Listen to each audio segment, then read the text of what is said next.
Hai guys, selamat datang di channel Story Kaori, channel kedua dari artikel YouTube. Jangan lupa subscribe, share, dan like video ini. Cara-cara kolom komentar di bawah ini. Kisah pemuda kaya, anak bos besar, pemilik 73 perusahaan, yang menjadi cleaning service. Episode 532. Monica yang mengajak rekan kerjanya untuk berpindah ke tempat barunya. Mereka pun jadi tergoda, memilih untuk keluar kerja dari perusahaan lamanya. Singkat cerita, semua mantan staf penting itu diterima, mendapat jabatan yang sama, tak kalah dari tempat lamanya. Senanglah hati mereka, terlihat saling berpelukan. Monica pun bicara, "Nah, apa kan gua bilang? Perusahaan ini memang besar, terbuktikan sekarang. Kalian langsung mendapat jabatan, menempati posisi yang penting. Gajinya juga tinggi. Terlebih lagi, kalian langsung punya bawahan, sama seperti aku." Salah satunya pun menjawab, "Iya Monica, kita percaya kamu. Buktinya sangat nyata. Andai tuan muda belagu itu tahu, pasti dia malu sekali. Masa kemarin bilang, kita nggak mungkin dapat kerja, apalagi punya jabatan. Dasar cowok itu sok tahu. Sekarang kita semua malah dapat gantinya, yang lebih baik, gajinya juga tinggi." Ibu Retno pun bicara, "Oh ya Monica, mengapa perusahaan ini meminta ijazah S1 dan surat tanah dan rumah? Katanya untuk jaminan jabatan." Monica pun menjawabnya, "Oh itu Ibu Retno, kata temanku, persyaratan barunya, untuk orang yang menempati posisi penting, yang punya banyak bawahan, memang harus menyerahkan surat itu untuk jaminan kerja, biar bisa bertanggung jawab, sebab pimpinan tertinggi di sini ingin pegawai yang bisa diandalkan, bisa bekerja dengan profesional. Lagian kan katanya, surat penting itu jadi jaminan, hanya 3 bulan lalu dikembalikan. Bukankah begitu Ibu Retno?" Ibu Retno pun menjawab, "Iya benar Monica, aku tadi dibilang begitu. Aku pun juga paham, mungkin kita harus serius dalam menjalankan kerja." Lainnya pun juga bicara, "Iya Ibu Retno, aku juga sama. Saya kira itu tak masalah. Karena memang seharusnya begitu, apalagi kita langsung dapat gaji tinggi. Tanggung jawabnya kan besar, dan kita pun sudah terbiasa bekerja dalam tekanan. Apalagi kalau ada proyek yang harus segera selesai. Kita pun lembur sampai malam.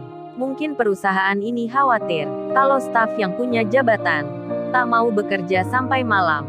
Jadi diminta jaminan begitu, biar kita mau kerja. Lagian 3 bulan, itu tidak lama Ibu Retno.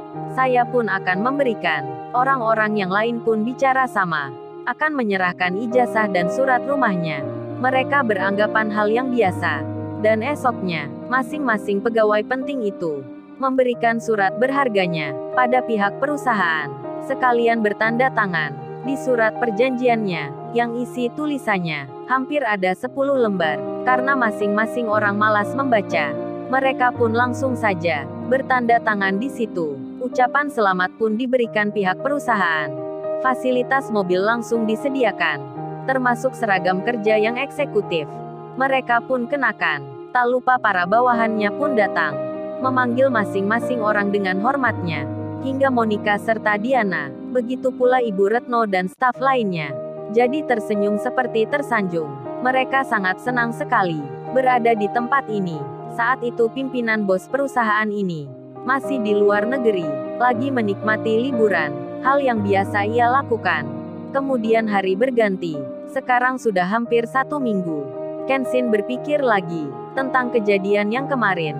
Monica dan para staf yang di situ, yang bersikap tak baik pada bawahannya, meremehkan pula Ayu Deviana, pegawai yang baru masuk kerja. Kenshin pun jadi khawatir, kejadian itu akan terulang lagi di perusahaan yang lainnya. Kemudian Kenshin teringat akan kakak kelasnya Fiona, yang bersama temannya, yang kemarin dimasukkannya kerja. Apakah baik-baik saja? Jadinya Kenshin berniat ingin melihatnya juga. Hari ini pun langsung ke sana. Singkat cerita, Kenshin bertemu Fiona, serta juga temannya. Setelah Kenshin bertanya, Fiona pun menjawabnya. Ia merasa senang. Orang-orang di sini baik semua, dan temannya pun juga sama. Sangat suka dirinya. Mereka pun berterima kasih ke Kenshin. Kenshin pun jadi tenang. Rasa khawatirnya jadi hilang.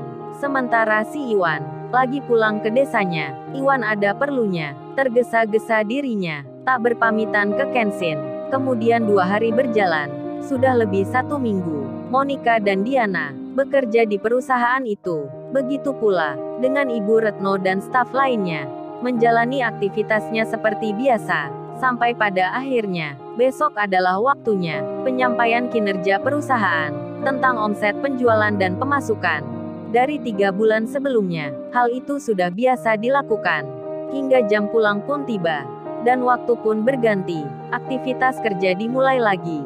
Di papan pengumuman depan, sudah terdapat tanda laporan kinerja perusahaan. Semua karyawan yang baru datang membaca tulisan itu, dan wajah mereka nampak tegang. Seperti tak suka melihatnya. Sedang Monica dan Diana, Ibu Retno dan lainnya, sudah ada di tempatnya masing-masing.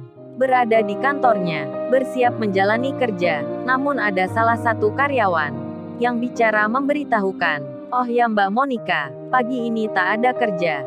Sebab target omset perusahaan lagi mengalami penurunan. Kita semua harus menjalani hukuman. Termasuk Mbak Monica dan Mbak Diana." Monica pun belum mengerti maksudnya. Begitu pula dengan Diana. Ibu Retno pun sama. Mendapati informasi begitu. Tiba-tiba pengeras suara menyala. Yang datangnya dari wakil pimpinan. Terdengar sebuah panggilan. Perhatian-perhatian. Harap masing-masing orang yang memegang jabatan di sini, baik pegawai baru maupun lama, harap keluar semua. Monica dan Diana pun mendengarnya. Mereka pun berjalan keluar kantornya, menuju depan lapangan. Terlihat di situ banyak orang yang sedang berkumpul, dan nampak pula wakil pimpinan perusahaan yang bernama Pak Targa beserta orang-orang kantornya sedang berdiri di depan. Pak Targa itu bilang, "Oh ya semuanya, apa kalian sudah baca? Omset perusahaan sedang tak sehat. Pemasukannya menurun. Target tak tercapai. Jadi mulai hari ini, sampai 3 hari nanti, tiap pagi siang dan sore, kalian harus menjalani hukuman.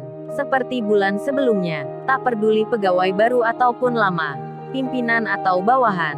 Semua orang harus menjalani. Cepat lakukan sekarang." Pak Targa bicaranya keras, memerintahkan agar segera dimulai. Dan terlihatlah beberapa orang karyawan berjalan merangkak menuju pintu luar. Mereka akan mengitari perusahaan. Monica dan Diana melihatnya. Ibu Retno dan staf lainnya pun sama. Jadi merasa ngeri, dan belum sempat berpikir lagi. Temannya Monica bicara, "Ayo Monica, kita lakukan. Semua pegawai yang punya bawahan harus menjalani hal yang sama. Kecuali Pak Targa dan orang kantornya." Yang bicara itu temannya Monica, yang memasukkannya kerja, yang bernama Lesti, terlihat jongkok dan berjalan merangkak. Monica dan Diana pun masih terdiam, karena tak siap dan kaget rasanya. Hingga Pak Targa bilang, dengan berkata seperti membentak, "Ayo mbaknya cepat lakukan. Sama seperti lainnya, jangan diam saja di situ. Kalau tidak mau terkena hukuman, gaji kalian tak akan dibayar 3 bulan. Dan kalau menolak 3 kali, jaminan surat penting yang kemarin diserahkan akan menjadi hilang, otomatis berpindah tangan, menjadi milik perusahaan. Tanah dan rumah kalian akan disita. Karena perjanjiannya begitu, kita melampirkan materai di depan notaris. Kalau ada yang tak terima, silahkan dilaporkan. Pasti perusahaan akan menang." Waduh Pak Targa langsung bicara to the point sekali. Menjelaskan hal yang sebenarnya. Surat penting itu jadi jaminan. Ternyata untuk tujuan begitu. Tentu saja Monica dan Diana, Ibu Retno dan lainnya, menjadi kaget mendengarnya. Mereka lemas tak percaya akan peraturan perusahaan ini, yang dikiranya baik. Ternyata malah sebaliknya. Perusahaan ini memaksa. Monica pun mau tak mau harus melakukan itu. Monica berjalan merangkak. Begitu pula dengan Diana, serta juga Ibu Retno dan lainnya. Dengan terpaksa sekali, mereka mengitari perusahaan. Di suasana yang ramai pejalan kaki, orang-orang yang berangkat kerja, melihatnya semua. Monica dan Diana pun malunya setengah mati. Diana pun tak bisa berdiri, karena selalu diawasi security. Harus berjalan merangkak, di tengah panas pagi yang terik sekali. Ibu Retno pun sama, jadi tak kuat menahan malunya. Bahkan Ibu Retno dan lainnya langsung marah dalam hatinya, menyalahkan Monica dan Diana. Benak mereka bicara, "Kalau tahu begini, Lebih baik kerja di perusahaan lama. Mereka pun menyesal sekali. Namun nasi sudah menjadi bubur. Surat pentingnya ditahan. Apalagi diancam disita rumahnya. Ibu Retno dan staf lainnya, termasuk Monica dan Diana, hanya bisa pasrah. Dengan terpaksa akan menjalani. Meski hati mereka menangis, mereka tetap melakukan. Pedihnya tak terkira. Sakitnya luar biasa. Monica dan Diana menangis di kantornya. Disalahkan semua rekan kerjanya. Ibarat kata pepatah, berbuat baik balasannya baik, berbuat buruk balasannya buruk. Monica dan rekan kerja lamanya sekarang mendapat balasan. Maju salah mundur salah. Mau keluar kerja pun tak bisa. Lalu, bagaimana kisah selanjutnya? Subscribe channel ini untuk episode berikutnya. Terima kasih. Jangan lupa ya guys, untuk kelanjutan ceritanya ada di channel Story Kaori. Jangan lupa subscribe ya guys, dan tekan notifikasinya